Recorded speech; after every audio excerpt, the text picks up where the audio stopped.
മാന്യസദസ്സിന് നമസ്കാരം.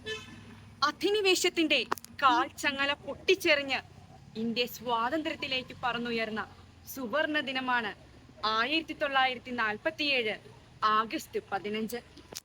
വിദേശ ശക്തികളുടെ കരങ്ങളിൽ ശ്വാസം മുട്ടിക്കഴിഞ്ഞ ഭാരതം സ്വാതന്ത്ര്യത്തിന്റെ അമൃതം നൽകുന്ന മഹത്തായ സുദിനം.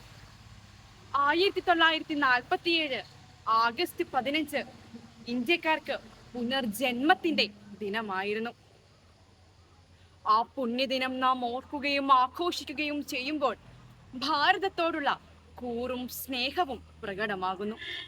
രാജ്യത്തിന്റെ നാനാഭാഗങ്ങളിൽ മരിച്ചു വീണ അനേകം മനുഷ്യരുടെ രക്തത്തിന്റെ ചുവപ്പും വിയർപ്പിന്റെ ഉപ്പുമുണ്ട് നാം ഇന്ന് അനുഭവിക്കുന്ന ഈ സ്വാതന്ത്ര്യത്തിന്.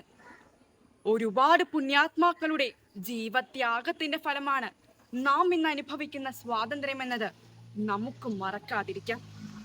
നമ്മുടെ രാഷ്ട്രപിതാവായ മഹാത്മാഗാന്ധിയുടെയും നേതാജി സുഭാഷ് ചന്ദ്ര ബോസിന്റെയും ജവഹർലാൽ നെഹ്റുവിന്റെയും ഓർമ്മകൾക്ക് മുൻപിൽ നമുക്ക് പ്രണാമം അർപ്പിക്കാം. 1947 നിന്നും ഇന്ന് 2024 എത്തിയപ്പോൾ ഇന്ത്യ ഏറെ വളർന്നു. ശാസ്ത്ര സാങ്കേതിക മേഖലകൾ, പ്രതിരോധം, വിദ്യാഭ്യാസം എന്നിവയിലെല്ലാം ഇന്ത്യ മുന്നേറുന്നു. ചന്ദ്രയാനും മംഗളയാനും എല്ലാം ഇവയുടെ നേർക്കാഴ്ചകളാണ്.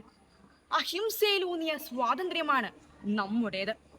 എന്നാൽ ഇന്ന് ജാതിയുടെയും മതത്തിന്റെയും രാഷ്ട്രീയത്തിന്റെയും പേരിൽ മനുഷ്യർ പരസ്പരം പടവെട്ടുന്നു. കൊലപാതകങ്ങളും സ്ത്രീധന മരണങ്ങളും തുടർക്കഥയാകുമ്പോൾ യഥാർത്ഥത്തിൽ നമുക്ക് സ്വാതന്ത്ര്യം ലഭിച്ചിട്ടുണ്ടോ എന്ന് നാം സംശയിക്കേണ്ടിയിരിക്കുന്നു.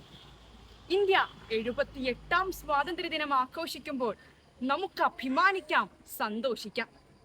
ഇന്ത്യ ജനങ്ങൾക്ക് വേണ്ടി ജനങ്ങളാൽ നയിക്കപ്പെടുന്ന ഭരണമെന്ന ജനാധിപത്യ വ്യവസ്ഥയാണ് അടിസ്ഥാനമാക്കിയിരിക്കുന്നത്. ഭാരതം എൻ്റെ ജന്മനാടാണ്, എല്ലാ ഭാരതീയരും എൻ്റെ സഹോദരീ സഹോദരന്മാരാണ് എന്നായിരം വട്ടം പ്രതിജ്ഞ ചെയ്താലും നാം യഥാർത്ഥത്തിൽ ഇന്ത്യക്കാരാകില്ല. ദേശീയ ഗാനം പാടുമ്പോഴും ദേശീയ പതാക ഉയർത്തുമ്പോഴും വന്ദേ മാതരത്തിൽ മുഴുകുമ്പോഴും അവയെല്ലാം നമ്മുടെ രാജ്യത്തിനും സമൂഹത്തിനും വേണ്ടിയുള്ള മന്ത്രധ്വനികളായി മാറണം. നമുക്ക് നല്ല മനുഷ്യരാകാം. കവി പറയും പോലെ, ആണ്ടേക്കൊരിക്കലൊരാഗസ്റ്റ് 15 അരുമയായി നുണയേണ്ട മധുരമോ ഭാരതം. അല്ല, അത് നമ്മുടെ രക്തവും വികാരവുമാണ്. അഴിമതിയും കലഹങ്ങളും ഭിന്നതകളും ഇല്ലാത്ത ഇന്ത്യയാണ് എൻ്റെ സ്വപ്നം, നമ്മുടെ സ്വപ്നം. ആ സ്വപ്നം സാക്ഷാത്കരിക്കാൻ നമുക്ക് സാധിക്കട്ടെ എന്ന് ആശംസിച്ചുകൊണ്ട് എൻ്റെ വാക്കുകൾ നിർത്തുന്നു. നന്ദി, നമസ്കാരം, ജയ്